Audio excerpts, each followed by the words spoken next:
Hey guys, Logan Kirk with RockyMountainMysticMan.com. So today in this video what I want to go over is something that is very dear to my heart, and that is keeping my axes sharp as all get out. The sharper the better. You know, when you're using an axe, what you want is you don't want that dull edge at all, because you want to be throwing chunks. The important part is that when you're using something like this, the duller it is, the more energy it takes and that you expend in doing your work. So I like to use as little energy as possible, especially when I'm up on the mountain, just saving those calories for doing all my other projects and moving around. So when I'm back at the cabin, this is what I do. Spend some time taking care of my tools, honing things in. And today we're going to cover exactly how I do that. This bad boy here needs a little work. It's been used and abused. This is usually when I got some heavy duty work to do. Back on the back acreage, I've got to take this thing out there with me to get it done. Tomahawk's always with me, but this is the workhorse right here. So first off, you guys, a lot of people have different methods that they use. I'm going to cover a few of them with you right now. The first method that I learned years ago, you guys, has to do with this bad boy right here, the file.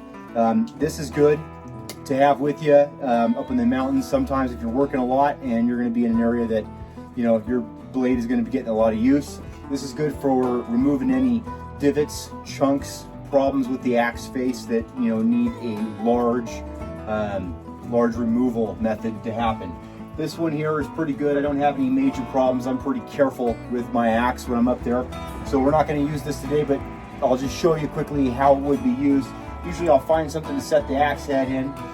If it's like a single blade, I'm going to hold this between my legs and work it. But as you see, I've got this set up here on this log. All you do is really simple. You're going to take your file and you're going to pick your angle and you're just going to move it down. And you're just going to kind of hone off any pieces. Now, like I said, I don't want to do too much work on this here because this is in pretty good shape. But if I had a lot of damage, the file is what I would use first. It's just one of those things, you guys. Sometimes you got to break out the heavier equipment like a file and do that. Most of the time, I'm going to refer to my puck. Now, mind you guys, a lot of people, they don't like pucks. They got to be wet stones. Get them wet. You can spit on them, use snow. I usually just drop it in some water and soak it up really, really well. It's got, you know, a 600 grit on one side and it's got 1000 grit on the other. Now, mind you, I like a sheen to my knife and my blades. Like I said, I like to be able to shave with these things if I had to. Not really, but I could if I wanted to. You're not going to get that sharpness with the puck. But this is a really great tool to have with you just at home. The puck is used very simply. You start with the heavier beaded side, and you're going to make sure you find your angle that you want, and you're going to move in small concentric circles like this. Watching it carefully. And you're going to move slowly across the blade, just like so, making small circles on the axe, right on the face like this. Kind of picture your axe head broken into sections, right? And I usually go about a 1/2 inch section like so, like here, here, here, here, here, and I'll work my way across. So I'll just kind of start in this upper section here, watching the blade. And I move in a little closer, just like so. And what this is going to do is it's going to knock down any of the burring that happens from use and make it so that you can then break it down. So like sanding with anything, you guys, start with the heavier grit, work down. And then, you know, once you get it down to where you want it, then you're going to take down to that 1000 side. And you're going to do the same thing. Working those small concentric circles and section by section. So that's the puck, all right? Now the puck, like I said, it gets the job done. It's gonna get your tool usable and make it sharp enough where you're gonna be able to not be blowing up tons of energy doing it. I like to go a little step further. Like I said, I like to see a sheen. So what I do is I usually carry a smaller whetstone like this. Now, this is 1000 grit on one side and 6000 on the other side. So once I've worked down the puck with the 1000 side, I'll take the 1000 side, and this one I do a little differently. Just like with the file, working from top bottom, I'll take it and I'll just start drawing it down. And I'm watching where I'm getting on there. And I just start working it down with the 1000 grit. just like so. And again, same thing, I'm working section by section. And this 1000 grit, you guys, is going to be a lot better than the puck with the circles because you're getting that fine hone. So I'll work that for a little bit, and then after I'm done with that, then I'll take it to the 6000 side. The 6000 side is going to give you that mirror finish, just like so. So now what I'll do is I'll give you guys a little close-up of what exactly it looks like when I'm working on the blade, so you can see exactly how you need to be sharpening your tools at home. So give me a quick second, move this camera, and we'll get you guys set up. All right, I got a little closer view. This is the same axe. So we'll start off using the puck so you guys can see. We're gonna start off with the 600 side, and just watch as I move slowly here. And I'm just doing a small grind along top, just like so.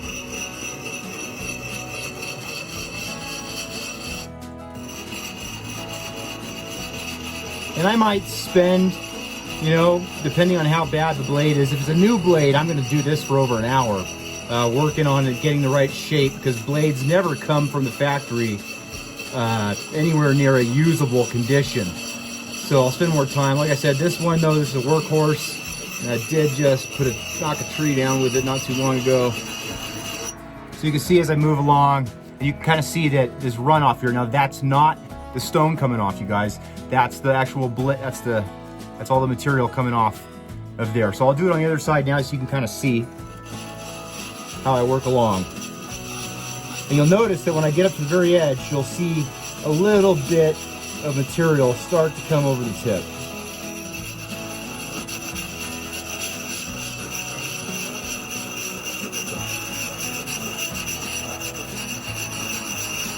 There we go.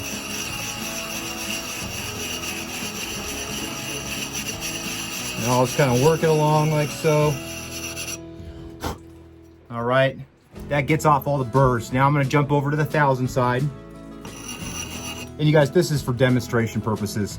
I'd spend a lot more time. This thing is pretty damn sharp as it is, but we're gonna get it real sharp, so bear with me here.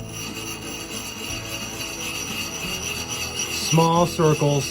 Sometimes I'll switch directions for my hand. Just like that. And again, making the small circles. Okay. Ooh, that baby's getting sharp enough to shave with. Then we'll do the other side.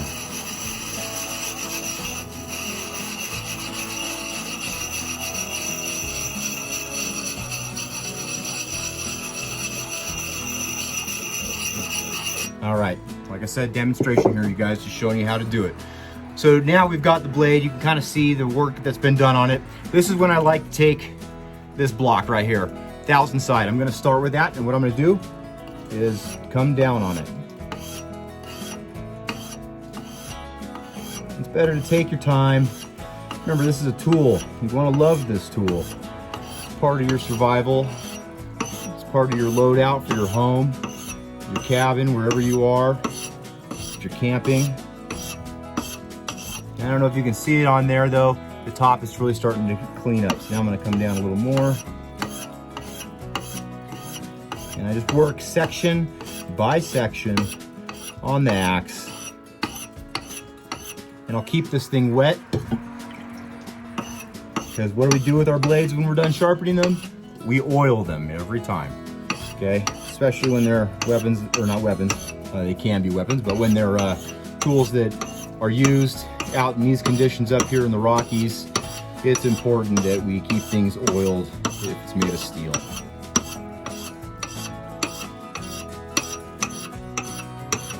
All right, you kind of see there. You can kind of see how that hone on the edge. Man, that's sharp, you guys. Come down this side here.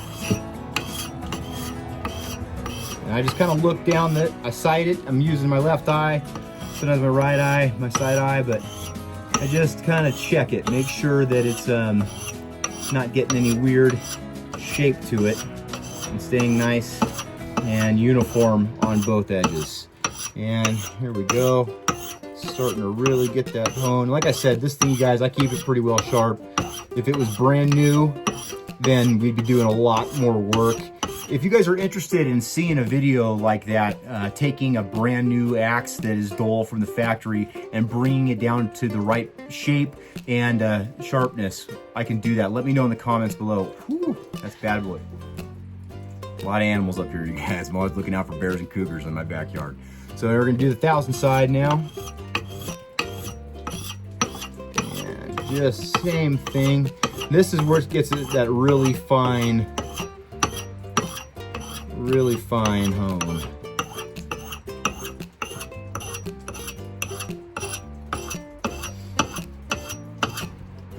All right, that's insane. So keep it wet. And again, we're gonna do the same thing on this side.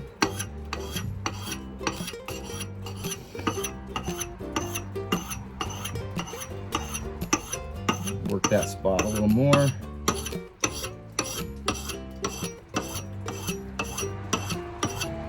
Nice.